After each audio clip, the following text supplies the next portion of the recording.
morning and welcome to News Lounge. I'm Holly Fallon. And I'm Miles Maguire. Good morning. Good morning. And to bring us sport and weather this morning, we've got our residential sport and weather guru, Connor. What's going on in the world of sport today? Morning, guys. Well, Queenslanders have spoken out unhappy over yesterday's announcement that we will only host one game in the series next year. Also, David Beckham is tipped to be coming down under. All of that coming up in the sports wrap. Sounds excellent. Well, later in the program we'll be talking to someone from the Queensland Fire and Rescue Service who will be talking to us about bushfire safety as we head into this wild weather season. Definitely, especially over the weekend. I'm sure we all need a little bit of advice about that. But first, here's Rebecca with the news. How are you this morning, Beck? I'm great, thank you. Fantastic to be here for another morning. Making news today, Wednesday the 21st of November 2012. After nearly a week of violence between Israel and Palestine, Israel have halted their offensive against Gaza to allow for truce talks led by Egypt. By yesterday morning, the death toll was up to 116. Israel wants a 24 to 48-hour truce while the sides decide on a more permanent arrangement.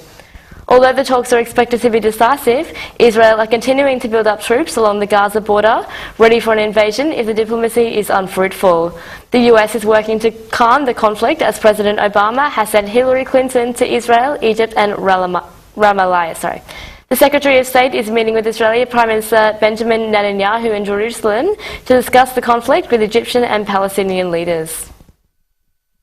Amnesty International inspectors have described the Nauru Detention Centre as appalling after spending several hours inspecting conditions.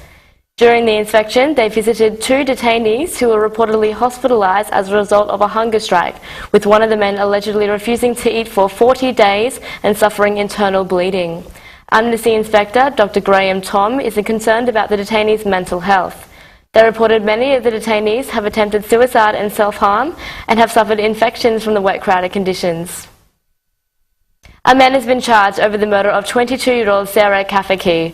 Victorian homicide detectives allege 47-year-old Stephen James Hunter stabbed Miss Kafaki multiple times at his home in Bacchus Marsh, west of Melbourne, before disposing of her body in a wheelie bin at a Point Cook house. Hunter appeared at an out-of-session court hearing on Tuesday evening and will face court today. Detectives told the bail Justice Hunter made full admissions during police interviews. The Bandidos biker gang and associates have been charged with 173 offences after an 11-month-long investigation. Police confiscated methamphetamine, MDMA, cannabis, firearms and tasers. Project Kilo Subdue centred on drug distribution where police raided Brisbane, Gold Coast and Ipswich areas. The Sergeant-at-Arms and 32 members and associates face charges connected to trafficking, assaults, firearm offences and other drug-related crimes. The members and associates will appear in Brisbane Magistrates Court on Wednesday. After 30 years of silence, an Indigenous Queensland woman have spoken out about her abuse by a Catholic priest, hoping to bring to light the widespread abuse of Aboriginal children by members of the Catholic Church. Janara Goring was repeatedly abused while attending a Catholic boarding school in Rockhampton during the 1960s. The priest was jailed for Miss Goring's abuse and that of many other Indigenous children. She says the abuse was rampant throughout Aboriginal missions in Queensland and fears the Royal Commission will not thoroughly investigate the crimes. The body of a man last seen leaving a hotel in Silkwood near Innisfail last Friday has been found. Police found 46-year-old Roderick Lewis at North Maria Creek, about 1 kilometre south of Silkwood, yesterday afternoon. A crime scene's been set up and forensic police officers are working at the site. Investigations are continuing. The state government has approved a $1.4 billion resort and residential development in far north Queensland. The 450-hectare project will be constructed at Ella Bay near Innisfail, 90 minutes from the Cairns International Airport. The complex, to be completed over 15 years, will consist of 3 resorts with 860 units, a retail village, 540 permanent residences and a golf course. The development is still subject to approval by the federal government due to the possible impacts it may have on the environment. The site borders World Heritage areas and lies inland from the Great Barrier Reef. Environmentalists have urged the government to reject the proposed development. In the bid to improve the Fortitude Valley precinct, property owners ignoring instructions to fix up rundown buildings could be fined up to $20,000 under a new local law. The regulations were given the thumbs up by a full meeting of Brisbane City Council yesterday, also receiving state government approval.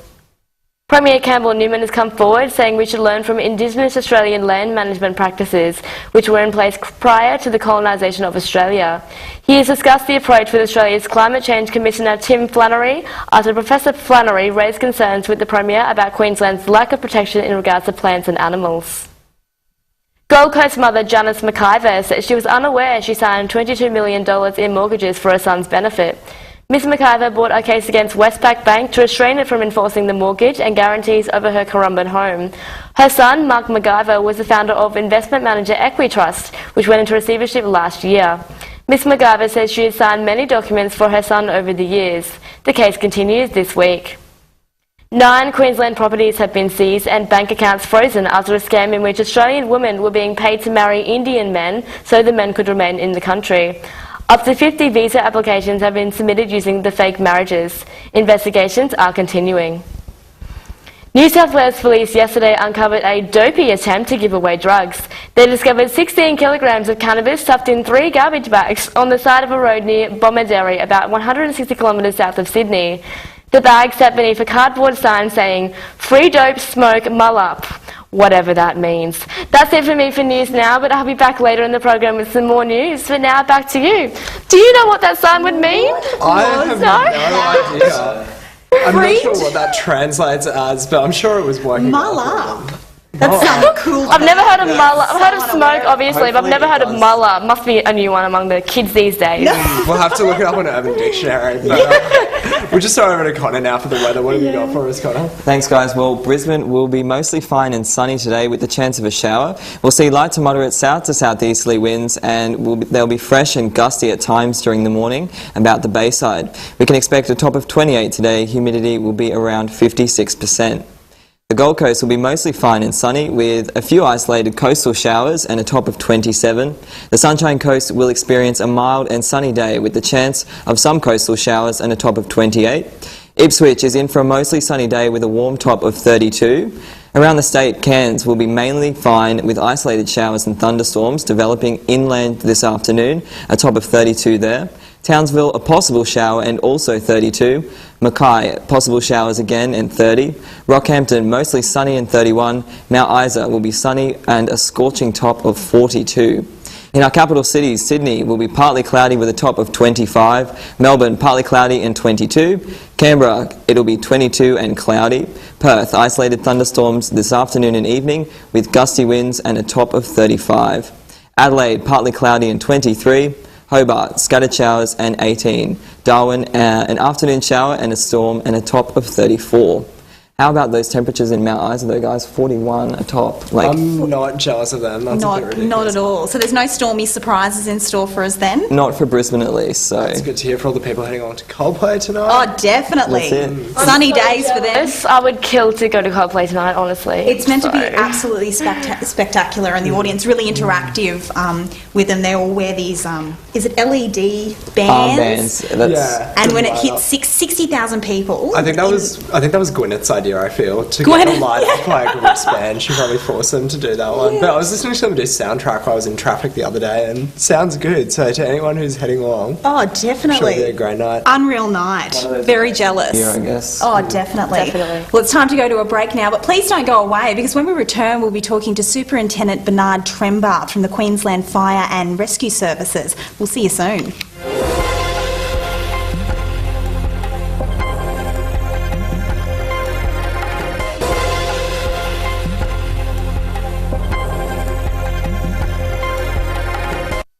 Welcome back to News Now Lounge. Now, although we love living in the Sunshine State, we do have to be wary of the fire and storm seasons. Approaching summer, we're entering our wet season, but dry season will of course be back again next year to hit us. That's right, and to help you prepare for the season, we're here today with Superintendent Bernard Trembart of the Queensland Fire and Rescue Service. Good morning, Bernard. Good morning, Miles. Holly. Thank you. Bernard, what can people do to prepare themselves for storm season? Well, as we discussed earlier, I think in this part of the world, southeast Queensland, the fire season for this year is pretty much done and dusted because of the storms and the rain that we had previously. But the storm season obviously is upon us, but the preparations for storm and for fire are not significantly different. And really the primary thing that people have to do is to understand what their risk is. So they actually look around them and look at what sort of things will impact on them. If they live in a bushfire area, then they obviously understand that bushfire will be an issue, but most people in this part of the world, of course, will be subject to storms, as we saw last weekend. So the main thing is what sort of things are likely to impact on me, and then people start preparing a plan. Do people in the city have to be wary of fire season? Not so much. There certainly is included bushland within the greater Brisbane city area, mainly that council controls, Karawatha Park, those sorts of things, Toohey Forest, where fires can occur.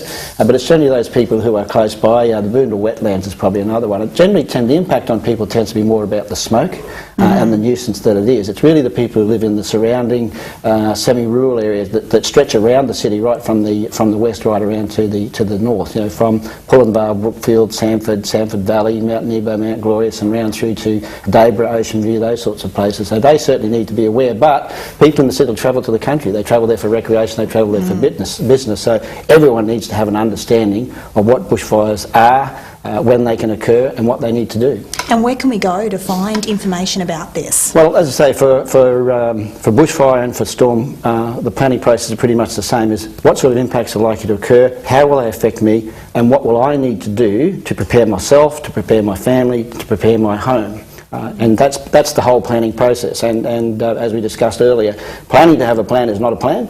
And if you fail to plan, then you plan to fail. So it's really about what have I done to prepare myself? Because as we've seen recently, and as we've seen in the Gap storms a couple of years ago, sometimes people may have to depend upon themselves for 2 to 3 days without power, without phone, without access. So it's really about if I stay, have I got the necessary supplies? Have I got water? Have I got some dry food? Have I got some alternative power sources I can actually cook that food? Have I got a radio with batteries in it? Have I got torches or other light? Those sorts of things. So, really, people can go onto the Queensland Fire and Rescue Service website, and then by following the links through there, they will be advised on what sorts of things they need to do to prepare themselves, what sort of things will affect them from a bushfire, and any sort of information.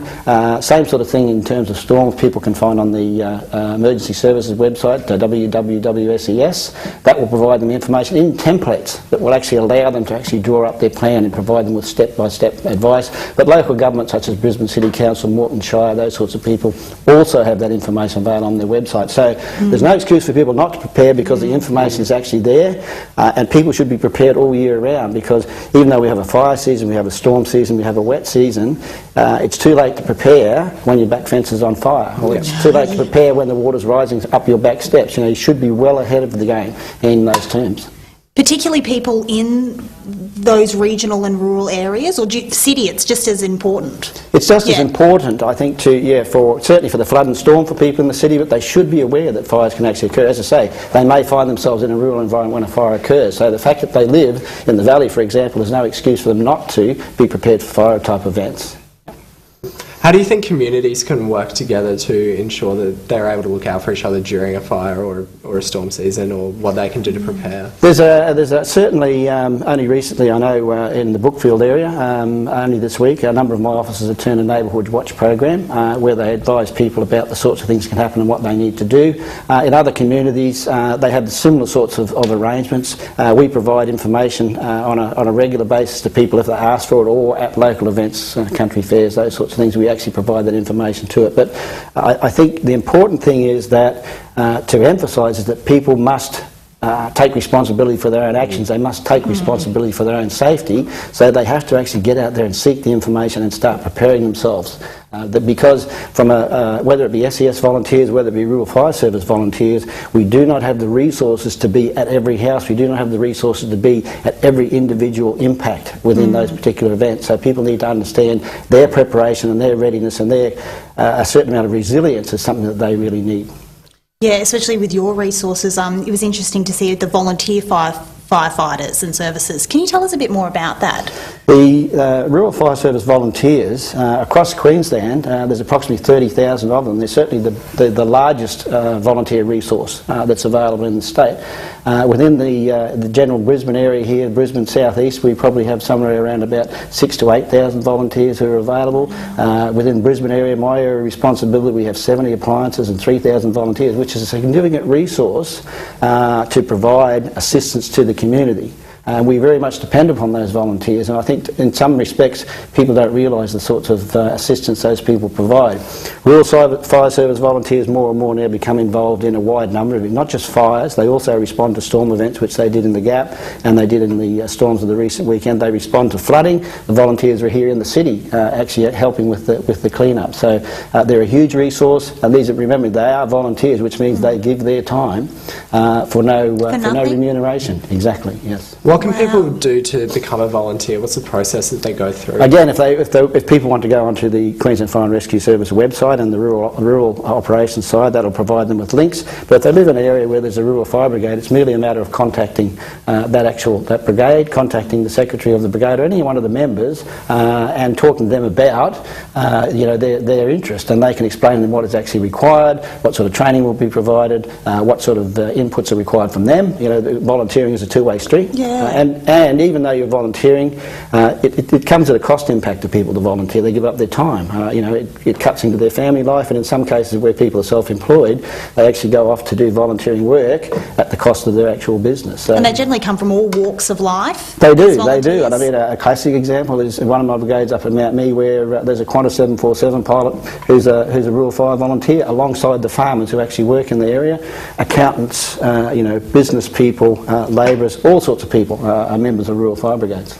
Any women involved? Oh yes, there's a huge number of women involved in rural fire brigades, and not only in the support roles. They're not people who are just being the brigade secretary or the brigade treasurer or preparing sandwiches or things like that. These are people who actually don the yellow overalls, jump on the truck and actually go out and fight fires, and they're very capable people. That's fantastic. How rewarding is it? It's very rewarding. It's rewarding from my point of view to actually talk to these people and see the amount of effort that these people put in and how enthusiastic they are about. It's not only about the sort of benefits to them, but it's the benefits they're providing to the community. And it's very much them giving something back to their local community. So it's very rewarding to them, but I say from my perspective, it's very rewarding to be able to work with these people as well. Fantastic. So one final message to everyone out there to prepare for the seasons ahead. As I said, we do have seasonal events because of where we live, but preparation and planning is something that should occur year round. It's really about when the fire season arrives, make sure that plan is still valid, that everything that you said you would do, you have done, and same for the flood and the storm season. But that planning process is a year-round event. Yeah. Thanks for your time today, Bernard. That's very interesting stuff. We'll be back shortly with more news and sport recaps. Don't go away.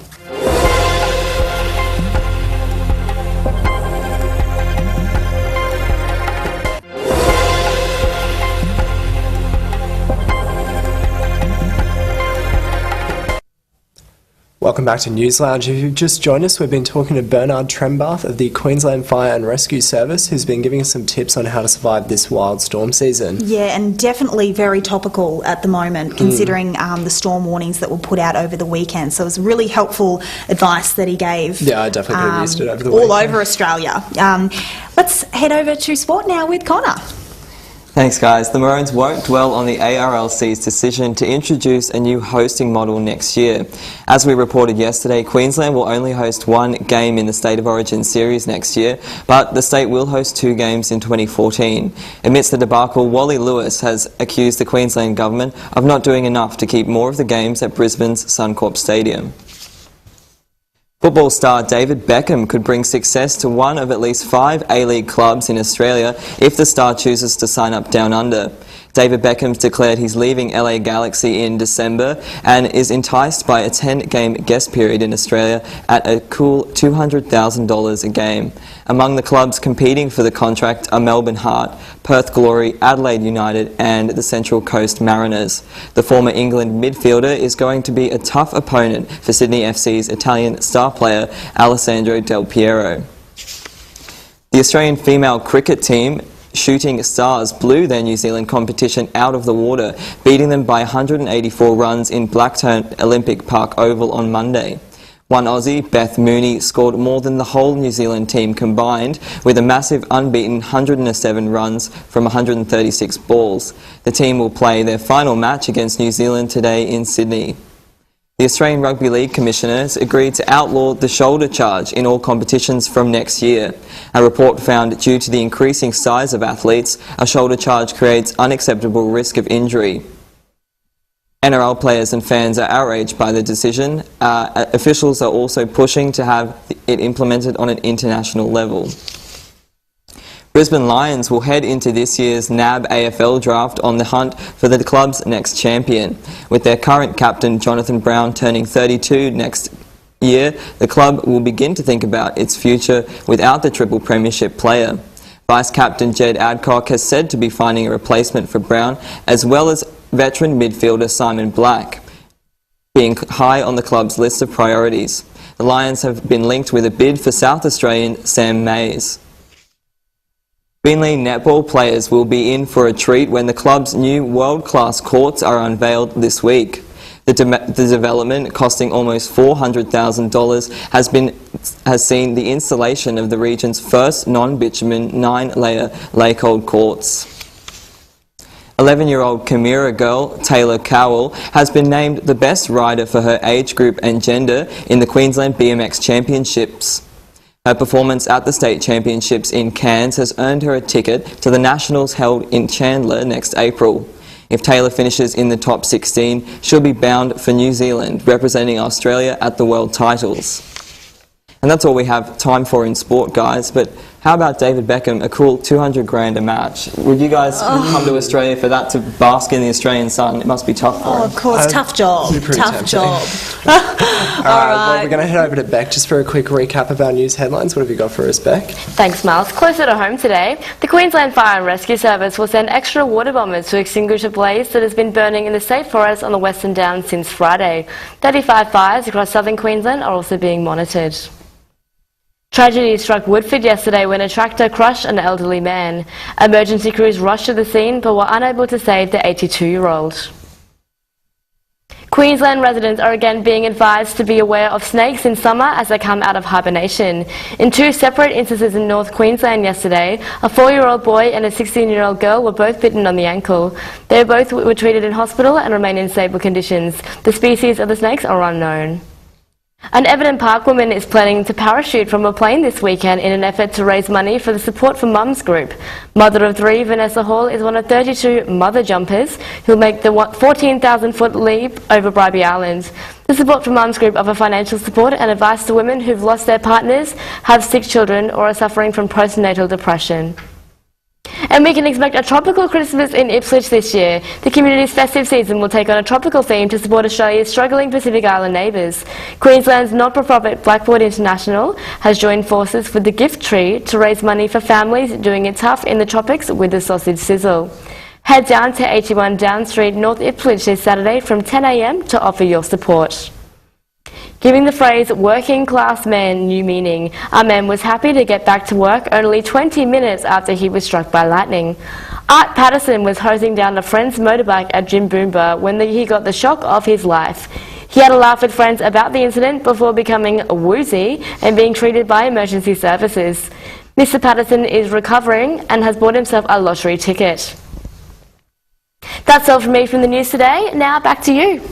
Thanks, Beck. Well, how about that guy? Hopefully his luck changes with that lottery ticket. Hope so. Gosh, what an odd thing to do, getting struck by lightning and then going to buy a lottery ticket. Well, I just can't believe he went back to work. I feel like that really qualifies for a sick day. It's really, I don't know, it's just a good sort of feel sorry for his boss. Gosh, he must be a bit tough when he's not letting him go back to work. You think an Aussie battler he is, not a working class man. Yeah. Aussie battler story, we all love to hear those ones. Well, we do have another story that didn't quite make it into our headlines that Holly and I were thoroughly thrilled about. If anyone recalls Octomum, she was an American mum who had 8 children. I can't quite remember. In one go. In one go. In one sitting. She actually had a total of like at once. 14. Let's get to the real story. Yeah, well, 3 years later, Octomum Spawn have released a Christmas album, and under the name is The Rock Tuplets. The Rock Tuplets. And Holly and I were having a listen earlier, and we think that it would be possible to put together a promotional video clip around.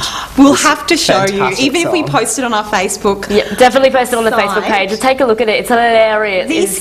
It's classic. It's so good. These kids are barely 3 years old, and they've got this the rapping segment. Oh, it's hilarious. If you're on the computer now, type it in, Rock Tuplets. Absolutely hilarious really stuff. fantastic. It's good, I guess, as we're heading into the holiday season. I'm glad there's going to be another Christmas Christmas album. I've listened to a few too many now, so I'm glad that we have the rock tuplets to get us through the holiday season. I can't believe it's Christmas already. Hearing about that Ipswich story as well, they're getting all tropical. That's beautiful. I mean, we have to remember Christmas is about helping others and all, all that stuff as Great well. to see that we're opening up to other cultures for Christmas and not just ours. So it's good to see that we're integrating others. It's not all about retail. And speaking of retail.